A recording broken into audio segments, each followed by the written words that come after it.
Penelitian antropologi tentang hantu.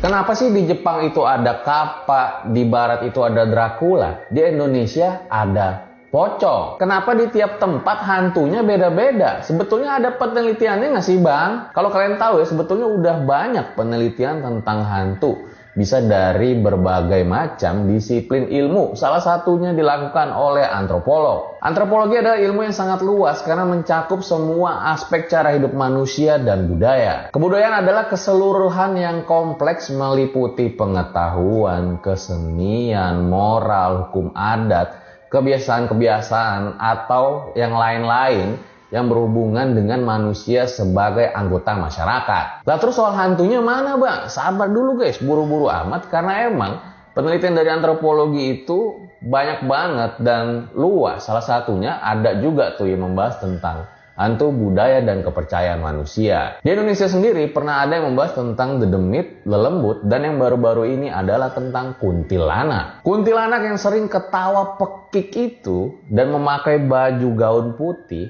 ternyata disebutkan berasal dari kota Pontianak. Saat itu dikisahkan Sultan Syarif yang ingin membangun kota Pontianak mengalami berbagai hambatan. Mulai dari perompak sampai hantu kuntilanak. Akhirnya untuk mengatasi berbagai hambatan itu ditembakkanlah meriam-meriam tuh. Sampai akhirnya gangguan itu dapat diatasi. Kuntilanak juga sering digambarkan sebagai wanita cantik yang akhirnya harus diperkaos oleh para lelaki hidung belang. Lalu dihabisi secara tragis dan dibuang jasadnya ke tengah hutan. Demi menuntut keadilan, akhirnya wanita cantik itu berubah wujud jadi kuntilanak yang menyeramkan untuk menuntut keadilan kepada para lelaki hidung belang itu. Hal ini sebetulnya di zaman itu ya bisa mempunyai fungsi norma sosial di mana bagi para pelaku hidung belang nih yang ingin melakukan hal-hal tersebut kepada wanita cantik berpikir dua kali bahkan ratusan kali karena ketika melakukan hal keji itu wanita yang sudah dihabisi tersebut bisa berubah jadi kuntilanak. Begitu juga dengan ketawa kuntilanak yang memekik ya, dimana bisa jadi